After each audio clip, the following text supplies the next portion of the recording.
Hello my lovelies and welcome back to my channel. I'm Heather and this is The Happenings with HAP.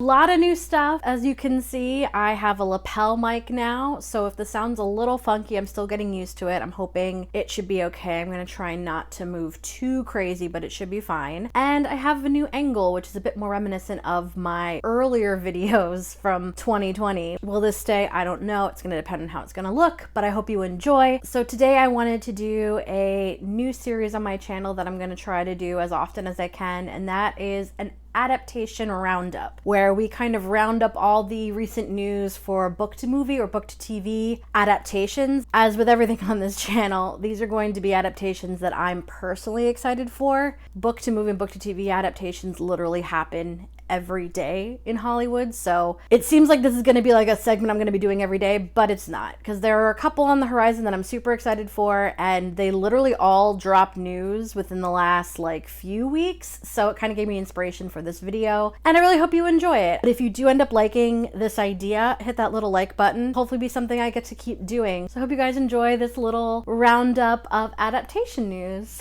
So this week marked the beginning of Netflix's Geeked Week, which seems to be kind of taking an idea from Disney with Disney Plus Day and Star Wars Celebration, where they're kind of doing announcements and trailers and everything else for some of their new shows to get people really excited about what's to come down the pipeline. And there are two big things that came on my radar. First being that the Shadow and Bone cast have announced on Instagram that they have officially wrapped season 2 of Shadow and Bone, which I'm very excited about. I was very, very pleased with what they did with season 1, and if you go back to my past reviews, I'll put them up here. I didn't find the Grisha trilogy to be that amazing. It ended up being kind of about a 3.5 to 4 rating-ish for me, but I loved what they did with the show and how they attempted to incorporate the characters of the Crows in with it, because Six of Crows duology of course takes place after the Shadow and Bone trilogy, so it was really nice to kind of see how they were going to do that, and I thought they did that in a really cool and seamless way, while also still sticking to the plot line of Shadow and Bone, the first book in the trilogy. So I'm assuming season 2 is going to be based on book 2 and again include some of the Crows kind of intertwined in there. Not really sure what to expect. There was no announcement date or teaser or anything. This is literally just the cast on Instagram kind of doing mini micro interviews. Wrapped filming now, we can probably assume we're going to get a teaser in probably the next few months, with maybe an official drop probably by December, but if not December, maybe very early 2023. Super excited for this, and I can't wait to see what season 2 holds for us. Netflix has very much been doing the PR on their newest series adaptation, Sandman by Neil Gaiman, which is an adaptation of the graphic novels of the same name. And we got an official first trailer as well as an official drop date, which is August 5th. I am super, super excited for this. Visually, this series definitely seems to have taken a page from the comics. It looks just as gritty and dark. Tom Sturridge as Dream, I'm literally going to pop up a panel of the comic of Dream and Tom Sturridge as Dream, and as you can see, that casting is impeccable. We also have Stephen Fry, Charles Dance, David Thewlis, and Brienne of Tarth herself, Gwendolyn Christie as Lucifer, who I'm just super excited to see more of her talents. Also have Patton Oswalt as Matthew the Raven, which I'm a little kind of about, making Matthew a little bit too comedic, but I'm gonna hold my judgment because I also really couldn't figure out who would probably voice Matthew anyway. I'm glad that they're including him in general, so we shall see how that goes. But if you guys had any dream casting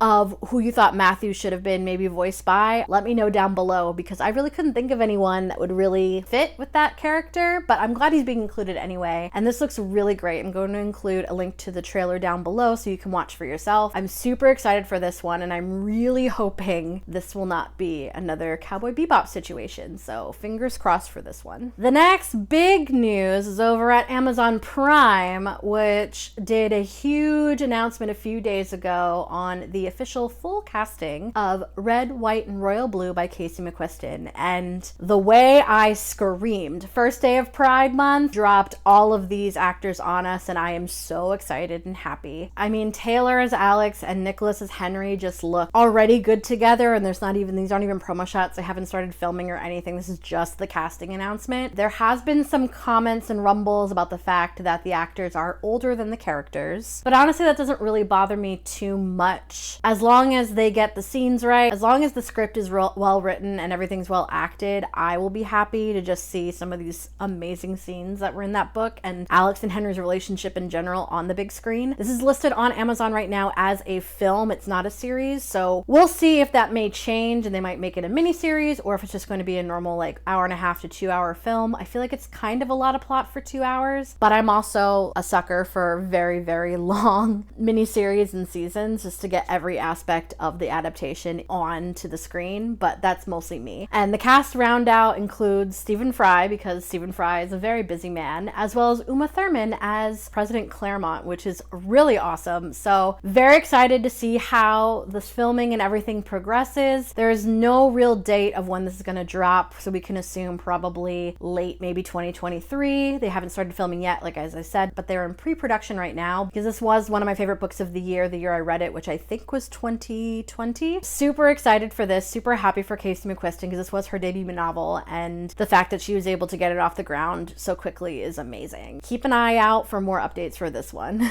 Lastly, we had a huge bombshell casting update for the much anticipated Ballad of Songbirds and Snakes, which is the Hunger Games prequel. We already have the director of the previous Hunger Games films as well as the previous script writers working on this. You have the original creative team. We have Tom Blythe, who was cast a couple months ago, I want to say maybe a month ago, as Coriolanus Snow in this, and now we officially have Rachel Ziegler, who will be playing Lucy Gray Bard. Rachel, of course, was Maria in the West Side Story adaptation, and along with Ariana, basically carried that film. So I am super excited for this casting. I was actually a very big fan of the book, and because the Hunger Games series is probably one of the more faithful book to film adaptations I know I've ever seen, I'm very excited for this because I think they're going to do it right, and by doing it right means that it's going to be very, very dark. The production also released a teaser logo trailer with the at least proposed date of release as November 17th, 2023, which is actually my birthday. So that would be very exciting if that date actually holds true. I'm not gonna lie, when I read the book, initially I did the audiobook because it was narrated by Santino Fontana, who I just adore, and who also, of course, does the audiobook narrations for the You series. So my mind immediately went to a Joel Goldberg type of character for Coriolanus Snow, which immediately meant it went to Penn Badgley as who would have been my dream casting for Snow. However, I will say that Tom kind of looks a little similar, so I think that they're on the right track. The next two big casting announcements for this will definitely be whoever is going to be playing Snow's cousin Tigress, as well as Dr. Gall, who is the main villain in this series, and she is a woman. My mind, even though I don't think it has a really big basis in the books, would maybe be like a Rachel Weisz for Dr. Gall. Who knows what they're gonna do with it, but I know that it seems like a lot of big names want to be attached to this series. I'm very excited for what the casting is to come, and obviously when we get to see a bit more of production stills and the official actual teaser, not just logo teaser. Hopefully it sticks to November 17th because I know exactly what I will be doing for my birthday if that is the case.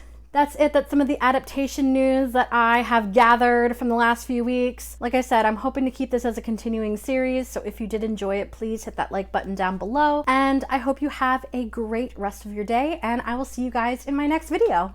Bye!